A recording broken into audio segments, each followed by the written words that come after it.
The 2 a.m. breaking news, a policy shift in the dead of night. Breaking news was just confirmed at 2 a.m.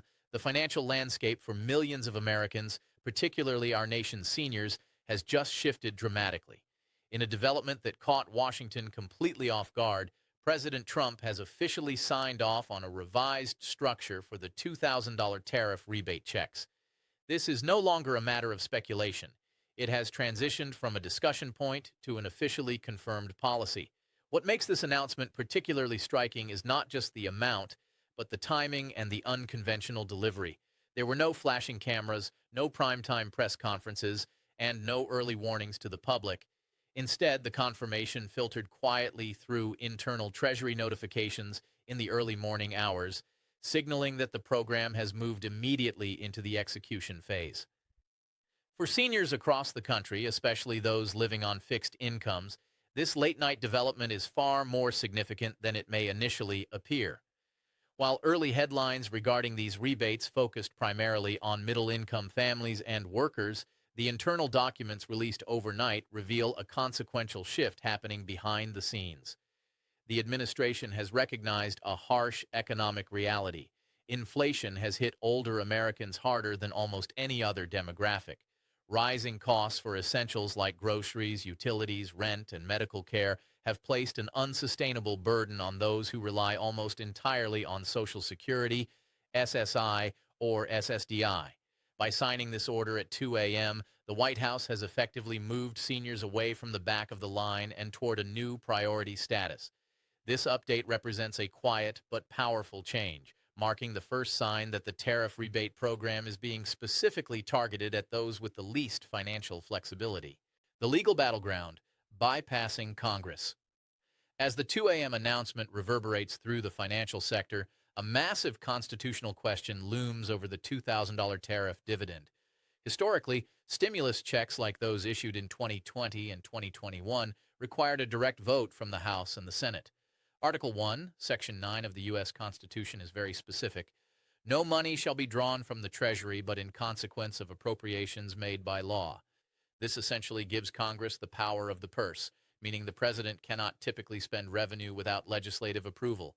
However, the current administration is framing this $2,000 payment not as a standard tax-funded stimulus, but as a dividend derived specifically from tariff revenue. President Trump has argued that since this money is generated from tariffs on China, Mexico, and the EU, it should be treated like a corporate dividend paid out to the shareholders of America, the citizens. He has suggested that this process might be possible unilaterally without going the Congress route. To make this legal, the administration may look for obscure loopholes in the Trade Expansion Act of 1962 or invoke emergency powers that grant the executive branch discretion over tariff funds. While legal experts suggest this might be a stretch and could face immediate lawsuits from political opponents like Schumer and Jeffries, the administration is moving forward with the execution phase regardless of the potential for a lengthy court battle. 4D chess, the political strategy of 2026. There is a distinct reason why the target date for these $2,000 checks is mid-2026. Political analysts and tax strategists view this timing as a masterclass in 4D chess. November 2026 marks the midterm elections, where the House and Senate are up for grabs. By scheduling the dividend for July or August 2026, the administration ensures the economy feels hot right as voters head to the polls. If the checks hit mailboxes just months before the election, it becomes a powerful keep the House and Senate stimulus package.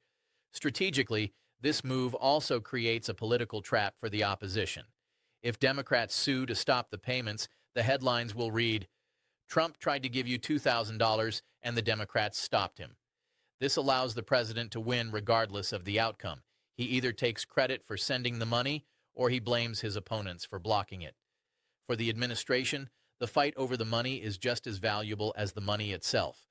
By framing it as a dividend from successful trade negotiations rather than a government handout, they are appealing to the voters' sense of ownership over the country's economic success. It is a business move aimed at holding on to legislative power. The math of the dividend, revenue versus reality. While the headlines regarding a $2,000 check are enticing, the underlying arithmetic presents a complex challenge. To pay 250 million Americans a $2,000 dividend, the Treasury would need roughly $500 billion. For comparison, total customs duties and tariffs last year brought in approximately $80 billion.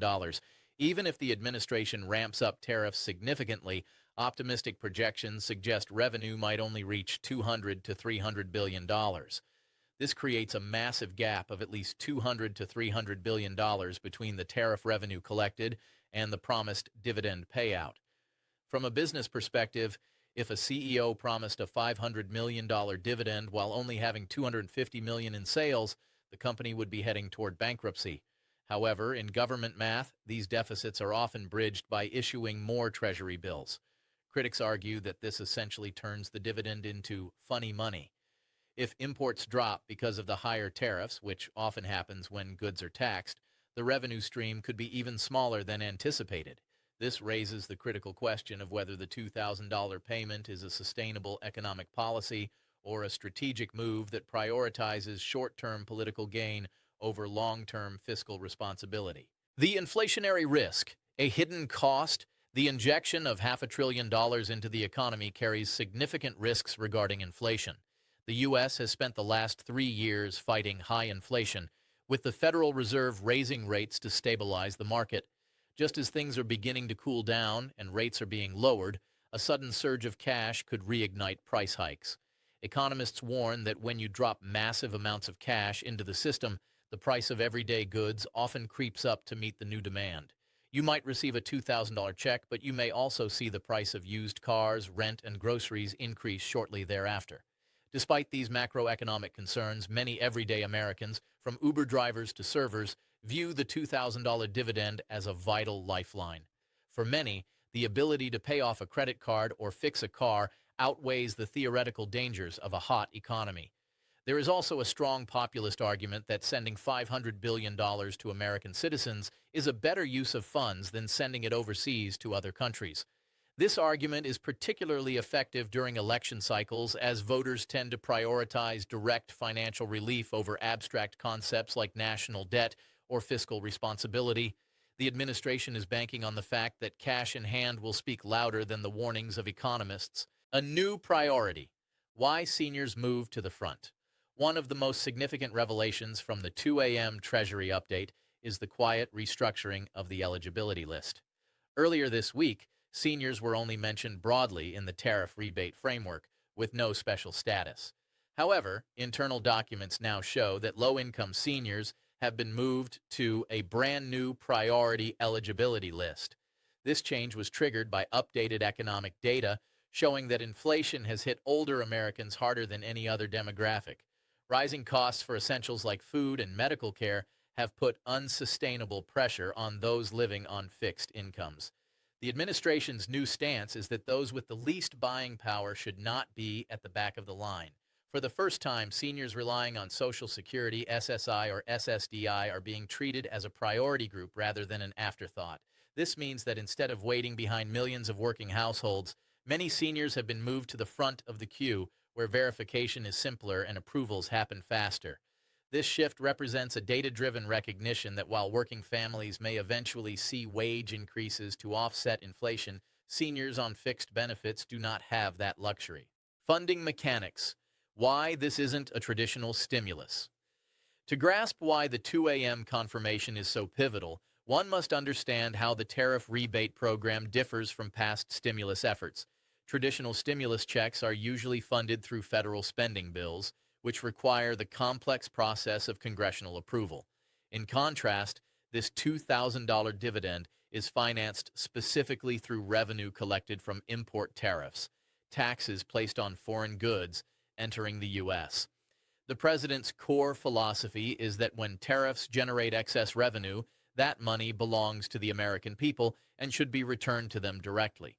Because the revenue is already being collected by the Treasury, the administration asserts that they do not need Congress to pass a new law for distribution.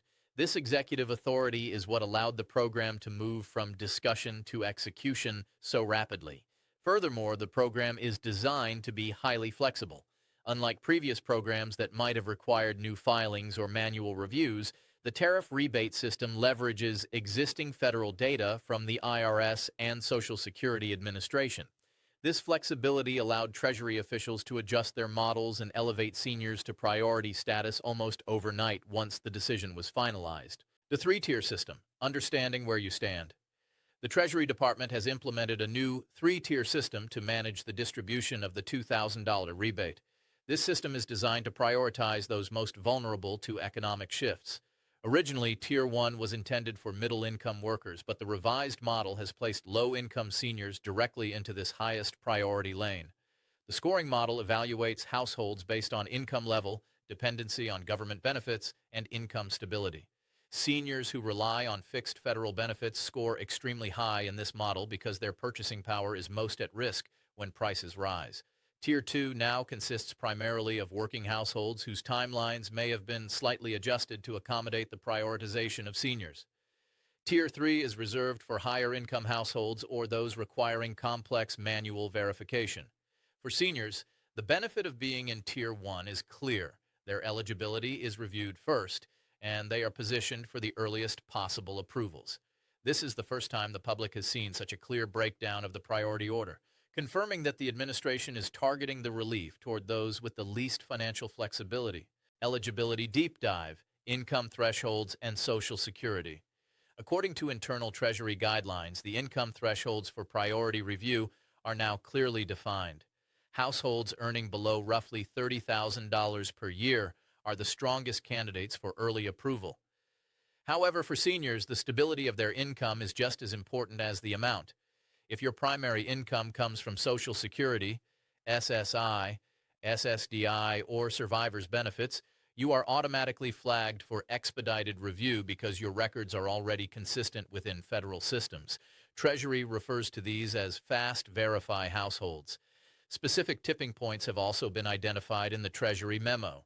Seniors receiving under approximately $1,300 per month from Social Security are considered highly vulnerable, while those receiving under $1,100 per month have been moved into the highest priority lane within Tier 1. Even seniors who have not filed tax returns in recent years due to low income are not excluded. The revised structure allows Treasury to use SSA benefit data to bypass traditional IRS bottlenecks. This ensures that having no employment income or relying solely on federal checks actually moves you forward in the system rather than pushing you to the back. Automatic verification. Do you really need to apply? A major point of concern for many is whether they need to fill out new paperwork to claim their $2,000. The updated Treasury guidance provides a reassuring answer for most. No application is required. Because the system is designed to be as hands-off as possible, the Treasury will handle eligibility reviews automatically using existing data from the Social Security Administration and the IRS. If your identity, benefit status, and income information are already on file, the system will confirm your eligibility behind the scenes. This is a significant departure from past programs that often left seniors confused by complex forms or manual verification requests. Seniors with documented, consistent records are the easiest to confirm across federal systems. However, there are exceptions. If you have recently moved, changed your bank account for direct deposit, or have incomplete records, you might receive a notification through your My Social Security or IRS online portal. Officials stress that while the process is largely automated, you must not ignore these specific requests for information, as they are essential for keeping your payment in the priority lane. Payment timelines. When will the money actually hit?